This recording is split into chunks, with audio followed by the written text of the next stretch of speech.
మీ business ఏదైనా మీ ఊర్లో promotion చేయాలంటే ఇప్పుడే సంప్రదించండి సిఎండి న్యూస్. సెల్ నంబర్ 9948588704 మరియు 6300465392. అడ్రస్ తులసి హోటల్ ఆపోజిట్ మరసా complex, Madhu star studio. YCP అమాయకులంతా ఒక ప్రెస్ మీట్ నిర్వహించారు. ఆ ప్రెస్ మీట్ లో ఎమ్మెల్యే గారు కావలి ఎమ్మెల్యే గారు కావ్య కృష్ణారెడ్డి గారు కావాలని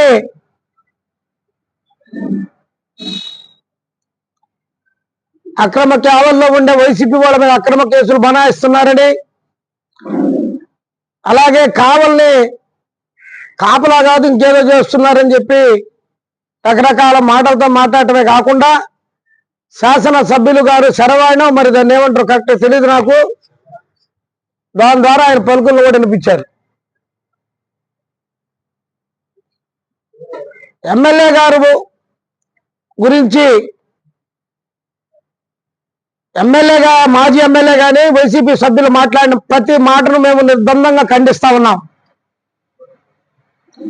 వాళ్ళు పైలాన్ కూల్చివేత మీద ఈ సబ్జెక్ట్ అంతా వస్తా ఉంది. ముందు పైలాన్ కూల్చివేశారా లేదా, కూల్చివేస్తే ఎవరు కూల్చేశారు అది తేలాలి. వైసీపీ ప్రభుత్వంలో ఈ పైలాన్ విషయంలో ఒక విచిత్రమైనటువంటి పరిణామం జరిగింది. పాతాళ భైరవ చిత్రంలో మాయామహల్ అని ఒక మాయామహల్ ఉంటుంది. హాంపట్ అనగానే ఆ మాయామహల్ మాయమైపోద్ది, ఇంకా కనపడదు, అది ఎక్కడికో వెళ్ళిపోద్ది. ఇప్పుడు ఈ పైలాన్ని వైసీపీ వాళ్ళు పడగొట్టకపోతే ఆ పైలాన్ ఎక్కడుంది? ప్రతాప్ రెడ్డి గారు బెంగళూరు ఆయన ఒక క్వార్టర్స్ ఆయన అక్కడ ఉందా? ఆయన కానీ చూపిస్తే ఈ పైలాను ఇక్కడే ఉందని మనం నిర్ణయించుకోవాలి. అక్కడ మాయామహల్ మాంత్రికుడి గుహలో ఉంటుంది. అది ఇక్కడ ఏ మాంత్రికుడి గుహలో ఇది ఉందో మాకు తెలియట్లా. మరి పడగొట్టినప్పుడు అది ఆ పైలాన్ అక్కడ అదే మన దృష్టిలో మాయామహల్ ఉండాలి కదా. చిన్న పలుకు కూడా లేకుండా పాతాళ భైరవ చిత్రంలో మాయామహల్ మాయమైనట్టు చేసి, అది నిన్న మాట్లాడే మిత్రుడు చెప్తా ఉన్నాడు, అది పడగొట్టినప్పుడు నువ్వు కూడా ఉన్నావు అంటే ఆయన ఒప్పేసుకున్నాడు. ఆ మిత్రుడు ఒప్పేసుకున్నాడు. అది పడగొట్టినప్పుడు నువ్వు మా పక్కన ఉన్నావు, ఇంకొక ఇద్దరు విలేకరులు కూడా ఉన్నారు కదా, మీరు కూడా ముద్దాలే కదంటే ఇప్పుడు వీళ్ళందరూ ముద్దాలనే కదా అతను చెప్పేది కాదా? ఏం చెప్పాడు? అది పడగొట్టినప్పుడు ఒక ఆయన ఉన్నాడు, మా అందరికి ఆయన ఆతిథ్యం ఇస్తున్నాడు, అక్కడ ఉన్న వాళ్ళు విలేకరులు ఇద్దరు విలేకరులు వాళ్ళు కూడా ముద్దాయిలేనంటే ఇప్పుడు ఉన్న వాళ్ళందరూ ముద్దాయిలని అతను క్లియర్ గా ఒప్పుకున్నారు. అది పడగొట్టాలని కూడా వాళ్ళే క్లియర్ గా ఒప్పుకుంటున్నారు. మరి పడగొట్టినప్పుడు శిక్ష లేకుండా అట్టుంటది. ఆ పడగొట్టిన వాళ్ళు నిజంగా విలేకరులు అయితే వాళ్ళు ఎవరు దేవుళ్ళ? అంటే విలేకరులకు శిక్షలు పడవా? వాళ్ళ మీద యాక్షన్ తీసుకోకూడదా? అంటే వాళ్ళు ఏం చేసిన విలేకరులు అంటే వాళ్ళు ఏం చేసినప్పుడు కూడా దేవుడికి కూడా శిక్ష వేస్తారు. చూడండి, మనకి తెలిసి దేవేంద్రుడికి ఎన్ని శిక్షలు పడి ఉంటాయి పాపం. మరి విలేకరులకి శిక్ష పడకూడదు తప్పు చేసిన వాళ్ళకి. ఇదే విలేకరులు కొట్టిలేదా? జమ్మలపాలెం సెంటర్లో ఎంతమంది విలేకరులు కొట్టారు? నాగేశ్వరరావు గారిని కొట్టారు. 8 మంది మీద ఇదే శాసనసభ్యుడు మాజీ శాసనసభ్యుడు అయినటువంటి ప్రతాప్ కుమార్ రెడ్డి అట్రాసిటీ కేసు పెట్టలేదా? 9 మంది 9 మంది మీద అట్రాసిటీ కేసు పెట్టిస్తే ఈ 9 మందిని తీసుకొని నెల్లూరు పోయి ఎస్పీ గారిని కలిసి ఆ 9 మంది ఉన్న కేసుని తీసేపిలేదా?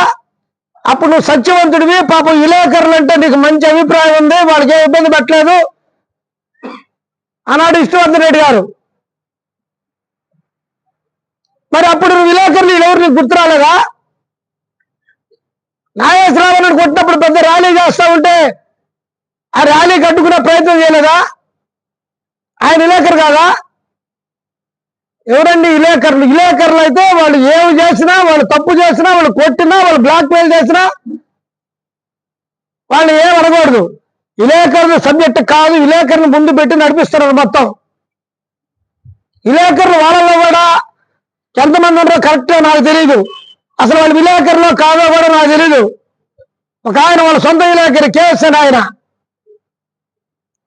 ఒక పాంప్లెట్ విలేకరు అతను జర్నలిస్ట్ ఎట్ అవుతాడు, వాళ్ళ పార్టీ పాంప్లెట్ విలేకరు. ఎప్పుడైనా కానీ మరి ప్రతాప్ రెడ్డి గారు మాట్లాడేటప్పుడు మేము పుచ్చుకుంటున్నాం, ఇప్పుడు రేపు మేము ఇస్తామని ఆయన ఏదో అంటున్నాడు. సరే పుచ్చుకోండి, అయితే ముందు పుచ్చుకోవాలి కదా, ఎందుకు దానికి గగ్గోలు పెట్టావు? ఒక్కొక్కరి మీద 10 కేసులు, 12 కేసులు, 14 కేసులు, ఈ రోజు కోర్టుకు తిరుగుతున్నాం. ఎవడు పెట్టించాడు ఈ కేసులన్నీ? ఈ అట్రాసిటీ కేసు ఎవరు పెట్టించారు? ఈ మిగతా కేసులన్నీ మా అందరి మీద ఉన్న కేసులు నిన్న కూడా కోర్టుకు పోయించారు. నెల్లూరు అట్రాసిటీ కేసు, మున్సిపాలిటీలో బాబురావు పెట్టిన కేసు అది. మరి ఈ కేసులను పెట్టించింది ఎవరు? ప్రతాప్ రెడ్డి కదా. మాట్లాడే సిగ్గు బుద్ధనే ఉండాలి కదా. అనుకుంటారని ఆలోచన చేయాలి. మన పాలనలో మనం ఏం చేశాము, మరి ఈ రోజున మేము వస్తే రేపు వడ్డీతో సహా తీర్చుకుంటామంటే ఏం మాట్లాడుతున్నారు మీరు? అంటే మీరు తప్పులు చేశారా? తప్పులు చేసినప్పుడు శిక్షలు పడవా? మీ తప్పులు చేసినప్పుడు మీకు ఖచ్చితంగా శిక్షలు పడతాయి. అది మా సిద్ధు చెప్పినట్టు వైసీపీ పాలనలో జరిగిన ప్రతి చర్య మీద ప్రతిచర్య ఖచ్చితంగా ఉంటుంది. అర్ధరాత్రి పూట ఫైలాన్ని కూడిస్తే పట్టపగలు మధ్యాహ్నం 12 గంటలకి ఎన్టీఆర్ బొమ్మను ధ్వంసం ఎక్స్ప్లేటర్స్ పెట్టి ధ్వంసం చేస్తారు. ధైర్యం బీహార్, ఉత్తరప్రదేశ్ లో కూడా గౌరవాలు జరగవే. అన్నింటికి నాయకత్వం వహించింది ఘనమైన మాజీ శాసనసభ్యుడు కాగా బుద్ధి లేకుండా ఒత్తాస చేసుకుని మరి మాట్లాడుతూ ఉన్నారు. కృష్ణారెడ్డి గారి వైపు ఉన్నారు. ఆయన్ని మండల పరిషత్ అధ్యక్షుడిగా కాకుండా చేసేదాని కోసం కిడ్నాప్ జరిగిందే కానీ కృష్ణారెడ్డి గారు కిడ్నాప్ చేయాలా తెలుసుకొని మాట్లాడండి. అప్పుడు అసలు మీరు ఆయన పట్టే కర్ర తీసుకొని తిరుగుతుండొచ్చు. నాకు తెలిసి ఆయన ఏమని తిరిగాడు? అప్పుడు మెజార్టీ శాసనసభ్యులు కృష్ణారెడ్డి గారి వైపు ఉన్నారా, అపోజిట్ గా ఉన్నారా? అవినీతి అక్రమాల గురించి తెలుగుదేశం పార్టీ విమర్శించే స్థాయి వైసీపీ వారికి ఎవరికి లేదు. నీతిగా, నిజాయితీగా, క్రమశిక్షణగా ఈ పార్టీలో పనిచేసే సైనికులు మేము. మా శాసనసభ్యులు కూడా నిత్యం కావాలని ఏ విధంగా అభివృద్ధి తీసుకురావాలి, దీన్ని ఒక మోడల్ నియోజకవర్గంగా చేయాలని తపనతో పనిచేస్తున్నటువంటి వ్యక్తి. ఆ క్రమంలో భాగంగానే ఈరోజు పైరాన్ వచ్చినా, ఎన్టీఆర్ బొమ్మ వచ్చినా, ఇంకోరి మీద దాడి వచ్చినా, మరి దుగ్గురాల కరుణాకర్, తేజ, హర్ష, ఇంకా ఎన్నో ఘటనలు ఒక రోజంతా మీరు పోలీస్ స్టేషన్ లో కూర్చోబెట్టారు. విలేకరుల మీద ఏమి ప్రేమయా మీకున్నంత ప్రేమ, మీ శాసనసభ్యుడికున్నంత ప్రేమ విలేకరులు 2 ముక్కలుగా చీల్చి అక్కడ జర్నలిస్ట్ క్లబ్ పట్టబోతే దాన్ని పట్టించారు మీరు. ఆ రోజు అఖిలపక్షంగా అన్ని విషయాల్లో మేము బాసటగా నిలిచాం. విలేకరుల గురించి ఎంతో ప్రేమ ఉన్నట్టు, విలేకరుల మీద కేసులు పడుతున్నట్టు, వైసీపీ వాళ్ళు పెద్ద పతివర్తలైనట్టు, అసలు భారత రాజ్యాంగాన్ని గురించే మాట్లాడే నైతిక హక్కు ఈ వైసీపీ నాయకులకు ఉందని సందర్భంగా అడుగుతా ఉన్నా నేను. అసలు భారత రాజ్యాంగం అమలైందని మీరు అనుకుంటున్నారా? 1924 మధ్య కాలంలోనే కాదు, ఎంటైర్ ఆంధ్రప్రదేశ్ అక్కడ భారత రాజ్యాంగం అమలు కాల. ఎస్సీల మీదే అట్రాసిటీ కేసులు పెట్టినటువంటి ఘనత ఆ ప్రభుత్వానికి దక్కింది. ఆడపడుచులను కూడా తోడకుండా అమరావతిలో ఇష్టారాజ్యంగా లాఠీ చార్జ్ చేసి కాళ్ళు చేతులు ఎగొట్టేశారు. ఎవడైనా స్వేచ్ఛగా రోడ్డు మీద తిరగలిగాడా? ఏదైనా చిన్న కాలిస్తే 3 రోజులు చిన్న స్థాయి, నా స్థాయి అని కూడా హౌస్ అరెస్టా? నాకు తెలియదు ఇప్పుడు హౌస్ అరెస్ట్ అంటే. ఏదో పెద్ద పెద్ద వాళ్ళని, ఎమ్మెల్యేలని, ఎంపీలని, మంత్రులు చేసేవాళ్ళు ఆ స్థాయి వాళ్ళని.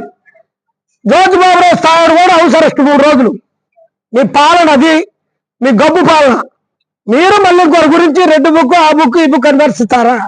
రెడ్ బుక్ లో ఉండేది కూడా ఎవడైతే దౌర్జన్యం చేశాడో, ఎవడైతే అవినీతి చేశాడో, ఎవడైతే కక్షపారితమైనటువంటి పాలన చేశాడో, ఎవడైతే తెలుగుదేశం పార్టీ కార్యకర్తల మీద, ప్రజల మీద హింసించాడో వాడి మీద చర్య తీసుకునేది రెడ్ బుక్. ఒకవేళ మీరు అనుకుంటే ఆడు చేసిన వేషాలు ఎవరికి తెలీదు. మరి మీరా మాట్లాడేది? డకాయిట్స్ మొత్తాన్ని వెతకబెట్టి బుద్ధి ఉండాలి. ఇంకైనా సిగ్గు తెలుసుకొని మాట్లాడటం ఆపండి. లేకపోతే మళ్ళీ నేను మాట్లాడాలనుకుంటే ఒక 4 రోజులు మాట్లాడుతూ వైసీపీ గురించి. అందరికి సెలవు.